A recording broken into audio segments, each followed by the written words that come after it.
Good morning friends. So இந்த video எதுக்காக அப்படின்னா, எஸ்பிஐ கிளர்க் மெயின்ஸோட ஜென்ரல் அவேர்னஸ் பார்ட் வந்து எப்படி இருக்கும், எப்படி படிக்கணும், எவ்வளோ படித்தா எவ்வளோ மார்க் வாங்கலாம் அப்படிங்கிறதுக்கான ஒரு வீடியோ தான் இது. ஸோ நீங்கள் கேட்டிருந்தீங்க, நான் ரெடி பண்ணுறதுக்கு கொஞ்சம் நாள் ஆயிடுச்சு.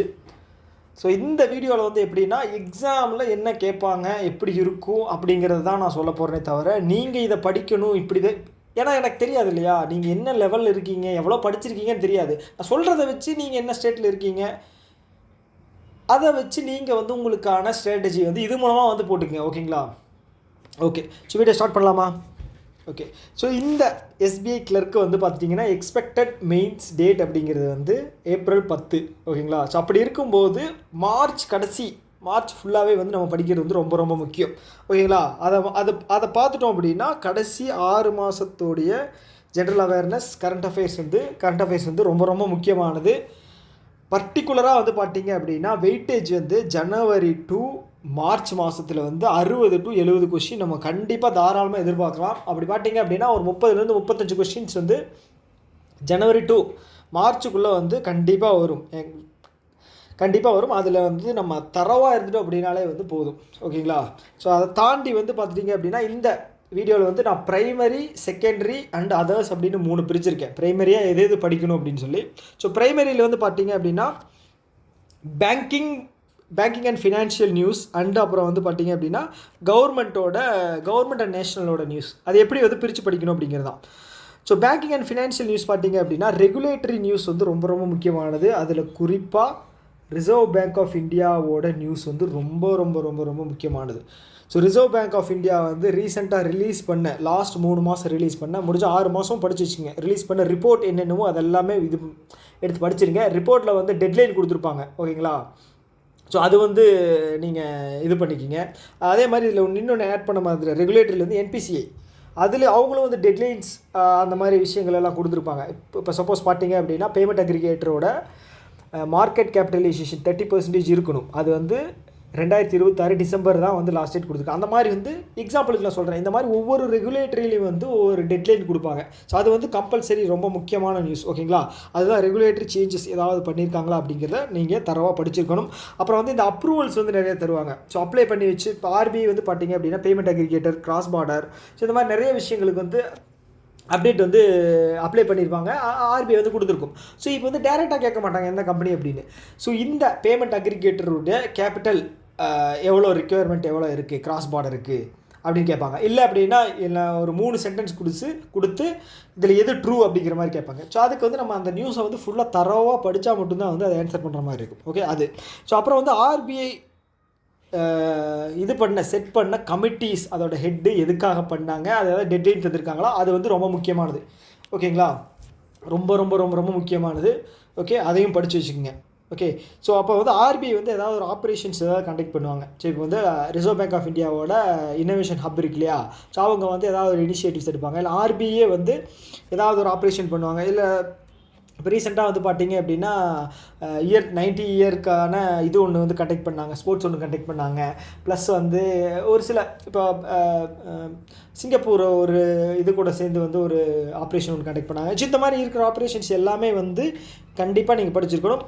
அதை தாண்டி வந்து RBI ரிலேட்டட் நியூஸ் வந்து ஃபைன். ஓகேங்களா? ஒவ்வொரு பேங்க்லேயும் போடக்கூடிய ஃபைன், அது எதற்காக போட்டிருக்காங்க அப்படிங்கிறது படிக்கணும். அதோட அமௌண்ட் அப்படிங்கிறது படிக்கணும். ஃபார் எக்ஸாம்பிள், இந்த லாஸ்ட் 3 மாதத்தில் போடுற ஃபைன் வந்து நீங்கள் ரொம்ப ரொம்ப முக்கியம். ஓகேங்களா? இதில் நிறையா வந்து கோஆப்ரேட்டிவ் பேங்க்ஸ் தான் வரும். ஸோ அதை கூட நீங்கள் ஸ்கிப் பண்ணிங்க. அதை தாண்டி வேறு ஏதாவது பப்ளிக் செக்டாராக வந்தாலும் சரி, ஸ்மால் ஃபைனான்ஸ் பேங்க்கு, பேமெண்ட் பேங்க், இதெல்லாம் வந்துச்சு அப்படின்னா இது பண்ணிக்கணும். For example, Indian post payment bank மேலே ஒரு அமௌண்ட் வந்து ஃபைன் வந்து போட்டாங்க. 26.7 லட்சமோ என்னமோ, எனக்கு 7.8 லட்சம் என்னமோ சம்திங். அது அந்த மாதிரி எதுக்காக போட்டாங்க. அப்புறம் நைனிக்கல் பேங்க்கில் போட்டாங்க, ஃபெடரல் பேங்க் வேலை போட்டாங்க. ஸோ இந்த எஸ்டாப்ளிஷ்டான இருக்கிற பேங்க் எல்லாமே அவங்க வந்து லேக்ஸில் போட்டது வந்து கேட்பாங்க பர்டிகுலராக. ஏன்னா நீங்கள் 1 கோடி அப்படின்னு தான் நீங்கள் ஈஸியாக ஞாபகம் வச்சுக்குவீங்க. ஓகேங்களா? அப்போ 3.3 கோடி அப்படிங்கிறது வந்து ஏதோ ஒரு பேங்க் மேலே போட்டாங்களே, என்ன பேங்க்குன்னு தெரியலையே, அது ஜம்மு காஷ்மீர் பேங்க்குன்னு நினைக்கிறேன். 3 அதெல்லாம் ஈஸியாக ஞாபகம் வச்சுக்கோங்க. ஏன்னா ஹையஸ்ட் வேல்யூ கொடுத்துருக்காங்க. அப்போ அது நம்ம மைண்டில் ஈஸியாக இருக்கும். ஓகேங்களா. இடைப்பட்ட அந்த ஒரு ஒரு ஒரு 2 கட்டத்தனமாக இருக்கிற நியூஸாக இருக்கும். அதுலேருந்து தான் வந்து கேட்கறதுக்கு நிறைய வாய்ப்பு இருக்குது. ஓகே. ஸோ அடுத்தது வந்து இந்த ரெகுலேட்டரி நியூஸில் வந்து ரெகுலேட்டரியில் பேங்கிங் நியூஸில் வந்து அடுத்தது வந்து பார்த்திங்கன்னா எஸ்பிஐ. ஸோ எஸ்பிஐன்னு என்னென்ன நியூஸ் இருக்கோ அது எல்லாமே நீங்கள் படிச்சுக்கணும். முக்கியமாக எல்லாமே படிச்சுக்கணும்.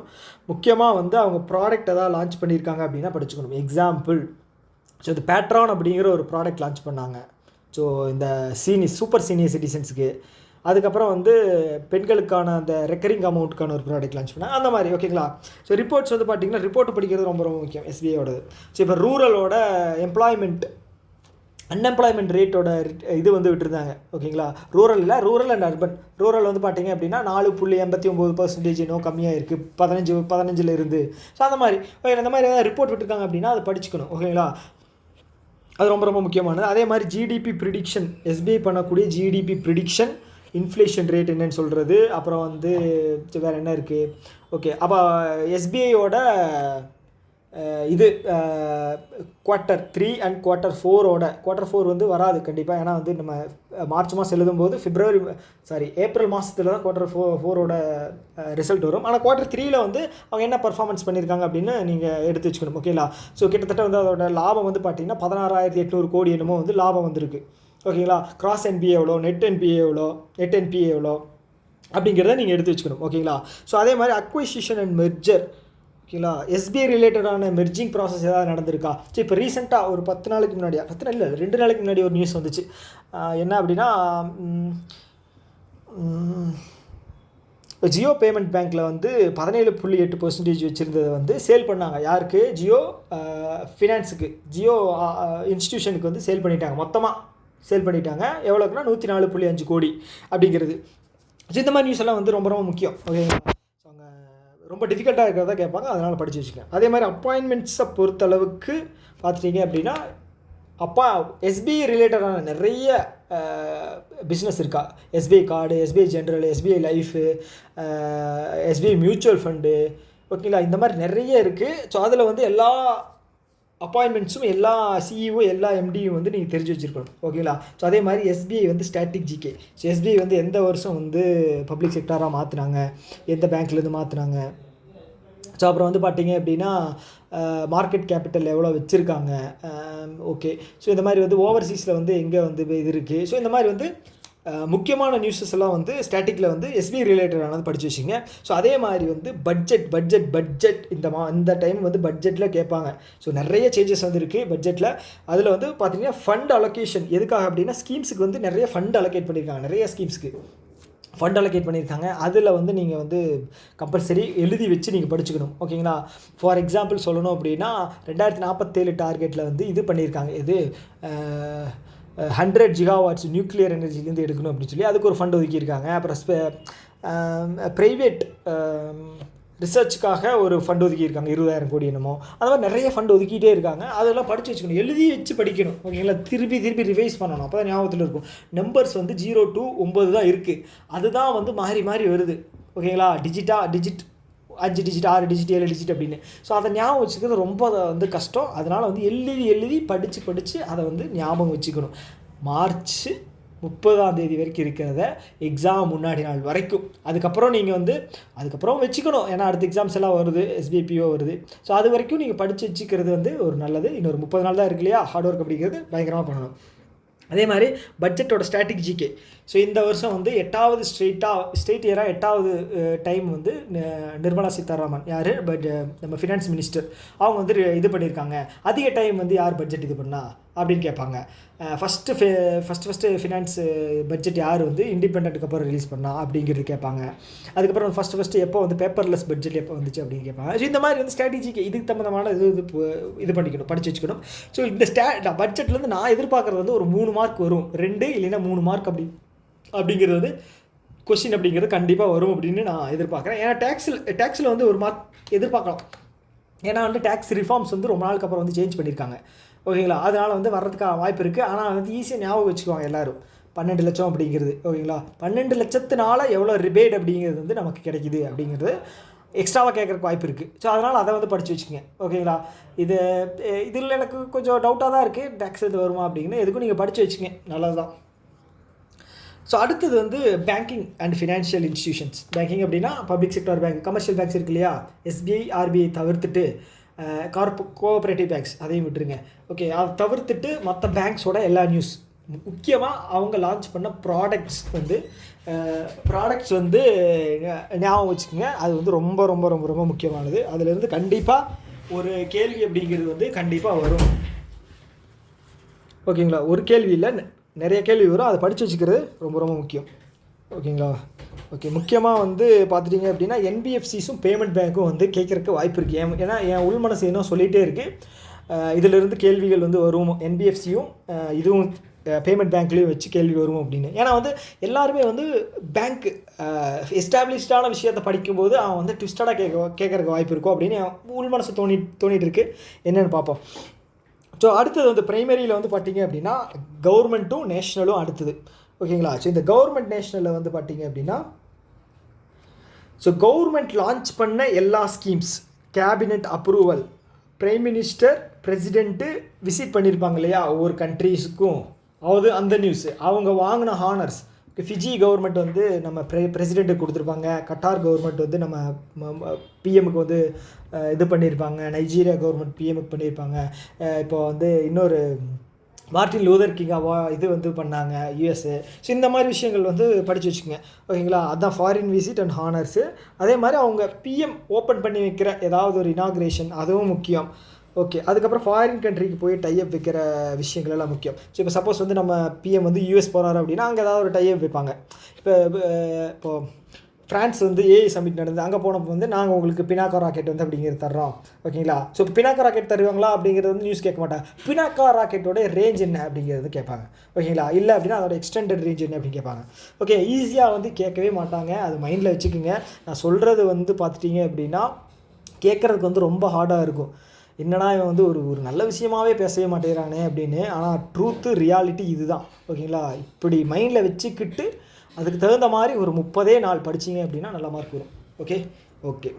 ஸோ அடுத்தது வந்து ஏஐ சமிட் இருக்கு இல்லையா, ஏஐ ரிலேட்டடான எல்லா நியூஸுமே வந்து படிச்சுங்க. ஏன்னா ஃப்யூச்சர் வந்து நிறைய ஏஐ ரிலேட்டடானது தான் வந்துகிட்டு இருக்குது. ஓகேங்களா. ஸோ அதனால் வந்து ஏஐ வந்து படிச்சுக்கங்க. அதே மாதிரி கிளைமேட் சேஞ்ச் ரிலேட்டடான நியூஸஸ் வந்தாலும் ஃபுல்லாக படிச்சுங்க. ஓகேங்களா. அதுக்கப்புறம் இந்தியாவோட டார்கெட் இயர்ஸ். ஓகே, 2047 என்னென்ன டார்கெட்டு, 2070 என்ன டார்கெட்டு, 2030 என்ன டார்கெட்டு. ஓகே, இந்த மாதிரி விஷயங்கள் வந்து நிறைய படிச்சுக்கங்க. அதே மாதிரி அப்புறம் இந்தியா ஹோஸ்ட் பண்ணக்கூடிய ப்ரோக்ராம்ஸ் எல்லாமே வந்து ஒரு டைம் படித்து வச்சுக்கிறது நல்லது. ஓகேங்களா. ஸோ அதுக்கப்புறம் வந்து கவர்மெண்ட் செட் பண்ண கமிட்டி, அதோட ஹெட்டாக யார், எதுக்காக செட் பண்ணியிருக்காங்க அதெல்லாம். ஓகே, இது வந்து ப்ரைமரி. ஓகேங்களா. ஸோ இதிலிருந்து நான் எதிர்பார்க்குறது ஒரு 30லேருந்து 35. இது எல்லாமே நீங்கள் ஃபுல்லாக தரவாக படிச்சிங்க அப்படின்னா லாஸ்ட் 6 மாதத்துக்கு 30லேருந்து 35 மார்க் அப்படிங்கிறது தாராளமாக வரும். ஓகேங்களா. ஓகே. ஸோ அதை தாண்டி வந்து செகண்டரியில் பார்த்துட்டோம் அப்படின்னா awards, ranking, sports, defence. So இதிலிருந்து பார்த்துட்டிங்க அப்படின்னா ஒரு 4 மார்க் அப்படிங்கிறது நான் எதிர்பார்க்குறேன். ஓகேங்களா. ஸ்போர்ட்ஸ்லேருந்து ஒன்று இல்லைனா 2 அப்படிங்கிறது கேட்பாங்க. டிஃபென்ஸ் கண்டிப்பாக 1 வரும். அவார்ட்ஸ் ஆர் ரேங்கிங் இதிலிருந்து 1 வரும். ஸோ அவார்ட்ஸ் அப்படின்னா பொறுத்தவொன்று பார்த்தீங்க அப்படின்னா இப்போ இது முடிஞ்சிருக்கு இல்லையா, 97th அகாடமி அவார்டு. ஸோ அதில் வந்து எதாவது வச்சு கேட்பாங்க. போன நிறைய எக்ஸாம்ஸில் ஓப்பன் ஹெய்மர் வந்துச்சு. அதில் best director Christopher Nolan, Oppenheimer என்ன படத்துக்கு அவார்டு கொடுத்தாங்க, அந்த மாதிரி சம்திங் அந்த மாதிரி. அதுக்கப்புறம் வந்து புக்ஸு இல்லை அப்படின்னா இம்பார்ட்டன்ட் டேஸ். புக்ஸ் கேட்டாங்க அப்படின்னா இம்பார்ட்டன்ட் டேஸ் வராதுன்னு சொல்ல வரல. ஸோ இதில் 2ல் ஏதாவது ஒன்று வந்து கேட்குறக்கு வாய்ப்பு இருக்குது. ஸோ அதுக்கப்புறம் ஆப்பர்ச்சுனிட்டிஸ் வந்து அவங்களோட ஃபீல்டு கேட்பாங்க. இல்லை அப்படின்னா அவங்க வாங்கின பத்மா அவார்டு இருக்கு இல்லையா, பத்மஸ்ரீயோ பத்மபூஷனோ. ஸோ இப்போ லான்ச் இது பண்ணியிருக்காங்க. போஸ்ட் மஸ்திலே வந்து எத்தனை பேருக்கு, 10 பேருக்கா, 10 பேருக்கு இல்லை 13 பேருக்குன்னு நினைக்கிறேன். ஓகே, 23 உமன், 13 போஸ்ட் மஸ்திலி, 12 வந்து என்ஆர்ஐ. ஸோ இந்த மாதிரி வந்து யாருக்கு இறந்து போனவங்க அதை பற்றி கேட்கலாம். அவங்க எந்த வருஷம் வாங்கினாங்க அப்படிங்கிற மாதிரி கேட்கலாம். ஓகேங்களா. ஸோ அதை தாண்டி வந்து ஃபெஸ்டிவல், டான்ஸு, இல்லைன்னா வைல்ட் லைஃப் சென்ச்சுரிஸ். இப்போ ஃபெஸ்டிவல்ஸ் வந்து இந்த இயரில் செலிப்ரேட் பண்ண, இந்த 6 மாதத்தில் செலிப்ரேட் பண்ண ஃபெஸ்டிவல்ஸு. வைல்ட் லைஃப் சென்ச்சுரிஸ் வந்து இப்போது பிஎம் கூட நிறையா வைல்ட் லைஃப் சென்ச்சுரிஸில் வந்து டைகர் இது ரிலேட்டடாக நிறைய இது வந்து லான்ச் பண்ணுறாரு இல்லையா, ஓப்பன் பண்ணி வைக்கிறாரு, கன்சர்வேஷன் இதெல்லாம். ஸோ அது ரிலேட்டடான நியூஸஸ் வந்து வாய்ப்புகள் அதிகம். ஓகேங்களா. ஓகே. ஸோ அடுத்தது இதை தாண்டி வந்து ஓகேங்க, இதுவே வந்து பார்த்துட்டிங்க அப்படின்னு 40 மார்க் 45 40 to 45 கவர் ஆகிரும். ஓகேங்களா. ஸோ அதை தாண்டி வந்து அதர்ஸில் வந்து பார்த்தீங்க அப்படின்னா இப்போ கரண்ட்டாக வந்து ஹாட் டாபிக் போய்கிட்டு இருக்குது என்ன அப்படிங்கிறது வந்து கேட்பாங்க. ஓகேங்களா, உக்ரைனுக்கும் ரஷ்யாவுக்கும் நடந்துக்கிட்டு இருக்குது. எனக்கு நல்லா ஞாபகம் இருக்குது. யூரோப் கண்ட்ரியில் வந்து பார்த்துட்டிங்க அப்படின்னா 3rd ஹையஸ்ட்டு கண்ட்ரி என்ன ஏரியா வாய்ஸ் அப்படின்னு கேட்டிருந்தாங்க. அப்போ வந்து பார்த்தீங்க அப்படின்னா இன்னும் 2-3 கேட்டிருந்தாங்க. உக்ரைனோட கேபிட்டல் என்ன அப்படின்னு கேட்டிருந்தாங்க. அதுக்கப்புறம் இஸ்ரேலை பற்றின அந்த அயன் டோம் பற்றி கேட்டிருந்தாங்க. ஏன்னா அப்போ தான் பிரச்சனை நடந்துட்டு இருந்தது. ஸோ இந்த டைம் வந்து நான் எதிர்பார்க்குறது வந்து யூஎஸை பற்றி கேட்பாங்க அப்படின்னு சொல்லி நான் எதிர்பார்க்குறேன். ஏன் அப்படின்னா யூஎஸ் வந்து நிறையா விஷயங்கள் வந்து அதில் அப்பாயின்மெண்ட்ஸில் பண்ணியிருக்காரு. குறிப்பாக சொல்லணும்னா துளசி கபாட் அவங்க தான் வந்து ஃபஸ்ட்டு ஹிந்து. ஓகேங்களா, அந்த டிஃபென்ஸ் ரிலேட்டடாக வந்து அவங்க தான் வந்து தலைமை தாங்க போகிறாங்க. ஓகேங்களா, அது கஷ் பட்டேல் வந்து FBIயோட சேராக வந்து அப்பாயிண்ட் பண்ணியிருக்காங்க. அவர் வந்து நம்ம இந்தியாவோட ரீஜன். அதுக்கப்புறம் செகண்ட் லேடி அவங்க வந்து பார்த்திங்கன்னா வைஸ் பிரசிடெண்ட்டோட ஒய்ஃப், அவங்கள தான் வந்து செகண்ட் லேடின்னு சொல்லுவாங்க. இவங்கள வந்து ட்ரம்ப்போட ஒய்ஃபை வந்து ட்ரம்ப்போட பிரசிடெண்ட்டோட ஒய்ஃபை தான் வந்து ஃபஸ்ட் லேடின்னு சொல்லுவாங்க. Second lady Usha vans. ஓகேங்களா, அப்போ வந்து எத்தனாவது பிரசிடெண்ட்டாக வைஸ் பிரசிடெண்ட்டாக அவர் வந்து அப்பாயிண்ட் பண்ணப்பட்டிருக்காரு. அதாவது அவர் பேர் என்ன, ஜேடி வேன்ஸா, அவர் வந்து எத்தனாவது. ஓகே, ட்ரம்ப் வந்து 47, அவர் வந்து 50. சரி, ஏன் இப்போ வந்து வருமா அப்படின்னு நினைக்கக்கூடாது. இது வந்திருக்கு. இப்போ வந்து இவர் ரிஷி சுனாக் இருக்கார் இல்லையா, அவர் வந்து வந்தப்போ யூகேயில் வந்து வந்தப்போ வந்து அப்போ வந்து கேட்டிருந்தாங்க 47ஓ 46ஆவதோ பிரசிடெண்ட்டாவோ வந்து அவர் வந்திருந்தார். ஸோ அப்போ கேட்டிருந்தாங்க. ஸோ ஹாட் டாபிக் வந்து என்ன நம்ம இந்தியா ரிலேட்டடான நியூஸஸ் வருதோ அது வந்து கேட்பாங்க. அதை தாண்டி வந்து பார்த்திங்க அப்படின்னா யூஎஸ் போடக்கூடிய டேரிஃப் மெக்சிகோவில் 25 போகிறேன்னு சொல்லியிருக்காங்க. கனடாவில் 25 போகிறேன்னு சொல்லியிருக்காங்க. ஓகே, எந்தெந்த கண்ட்ரிக்கு போகிறதா சொல்லியிருக்காங்க கேட்பாங்க. அதே மாதிரி சைனாவுக்கு வந்து எவ்வளோ போகிறதா சொல்லியிருக்காங்க அப்படி கேட்பாங்க. ஸோ நம்ம வந்து ரெசிப்ரோக்கல் டேரிஃப் வந்து இப்போ வந்து ஹார்லே டேவிட்சனுக்கு வந்து 50% 40% டேக்ஸ் வந்து கம்மி பண்ணோம். ஸோ இந்த மாதிரி வந்து அவன் வந்து யாரையுமே வந்து 40க்கு மேலே வாங்க வைக்கக்கூடாது அப்படின்னு தான் வந்து அவன் செட் பண்ணுவான் கொஷின் பேப்பர். ஓகேங்களா, ஸோ அதுக்கு தகுந்த மாதிரி நம்ம வந்து படிச்சுக்கணும். நீ என்ன வேணால் கொஸ்டின் செட் பண்ணு, நான் வந்து உன்னோட நான் வந்து புத்திசாலி அப்படின்னு வந்து காட்டணும். அப்படின்னா ரியாலிட்டி அண்டர்ஸ்டாண்ட் பண்ணிக்கிட்டு படிக்கிறது வந்து புத்திசாலித்தனம். ஓகேங்களா, ஸோ ரீசெண்ட் நியூஸில் பார்த்துட்டிங்க அப்படின்னா US, Ukraine, Russia, Iran, Israel, Palestine, so இது சம்மந்தமான நியூஸஸ் எதுவாக வேணால் வர்றதுக்கு வாய்ப்புகள் அதிகம். ஓகே, அதே மாதிரி வந்து செமிகண்டக்டர்ஸ் பற்றி வர்றதுக்கு வாய்ப்புகள் அதிகமாக இருக்குது. ஓகேங்களா, செமிகண்டக்டர்ஸ் கண்டிப்பாக வர்றதுக்கு வாய்ப்புகள் அதிகமாக இருக்குது. ஏன்னா செமிகண்டக்டர் நிறுவனம் வந்து சென்னையில் தயாரிச்சிருக்காங்க. டாட்டாவும் பெக்கட்ரான் அவங்க 2 பேரும் சேர்ந்து அதோட ஷேர் கேட்கலாம். ஸோ இப்போ எனக்கு வந்து மைண்டில் தோன்றதெல்லாம் நான் சொல்லிகிட்டு இருக்கேன். ஓகேங்களா, எக்ஸாம்பிளுக்காக சொல்கிறேன். ஸோ இந்த மாதிரி கேட்பாங்க. நீங்கள் வந்து தரவாக இருக்கணும் அப்படின்னா என்ன பண்ணணும் அப்படின்னா இந்த 25 நாள் கம்மிங் 25 டேஸ் வந்து ஒரு ஷெட்யூல் போடுங்க படிக்கிறதுக்கு. ஓகேங்களா, நோட்ஸ் எழுதுங்க. ஓகேங்களா, நோட்ஸ் எழுதி அதை வந்து டெய்லியும் ரிவைஸ் பண்ணுங்கள். நைட் ஒரு டைமு, காலையில் ஒரு டைம் ரிவைஸ் பண்ணுங்கள். ஓகேங்களா, ஸோ கடைசி 5 நாள் இருக்கு இல்லையா, அது வெறும் ரிவிஷனுக்கு மட்டும்தான் இருக்கணும். புதுசாக எதுவும் படிக்கக்கூடாது. ஓகேங்களா, வெறும் ரிவிஷன் தான். ஸோ நான் ஒரு எக்ஸாம்பிள் சொல்லணும் அப்படின்னா வச்சுக்கோங்களேன், இப்போ NISL அசிஸ்டண்ட்டோட மெயின்ஸ் நடந்தது இல்லையா, அதில் வந்து நான் நோட்ஸ் எல்லாமே அதில் வந்து மேக்ஸிமம் கேள்வி வந்து நோட்ஸ் எழுதி வச்சு படித்தேன் வந்துச்சு. ஆனால் நான் வந்து ரிவைஸ் பண்ணால் போனதுனால எனக்கு என்ன அப்படின்னா நிறைய கொஷின்ஸுக்கு வந்து நான் வந்து அட்டன் பண்ணவே முடியல. தப்பாக கூட அட்டன் பண்ணிட்டு வந்தேன். ஸோ நேஷ்னல் மினரல் மிஷன் வந்து நான் எழுதி வச்சு ப்ராப்பராக எழுதி வச்சுருக்கேன். சென்ட்ரலோட ஷேர் எவ்வளோ, ஸ்டேட்டோட ஷேர் எவ்வளோ அப்படின்னு. ஆனால் நாங்கள் போய் 18,000 அப்படின்னு சொல்லி குத்தி விட்டுட்டு வந்தேன் சென்ட்ரல் கவர்மெண்ட். ஆனால் 16,300. சரி, எனக்கு கன்ஃபியூஸ் ஆயிடுச்சு. ஸோ ஏன் எப்படி கன்ஃபியூஸ் ஆகுது அப்படின்னா நம்பர்ஸ் வந்து நான் ஆல்ரெடி சொன்ன மாதிரி தான் 0 to 9 வந்து எல்லா நம்பருமே வந்து சஃபில் ஆகி தான் வந்துகிட்டு இருக்குது. ஸோ நிறைய நம்பர்ஸ் படிப்போம். கச்சா முஜான பட்ஜெட் வேறு ரிலீஸ் பண்ணியிருக்காங்க. அதை தாண்டி வந்து அப்புறம் கவர்மெண்ட் அனௌன்ஸ் பண்ணுற ஸ்கீம்ஸுக்கான பட்ஜெட்டு, அப்புறம் கஜா நிறையா படிப்போம். அப்போ வந்து மைண்டு வந்து குழப்பிடும்.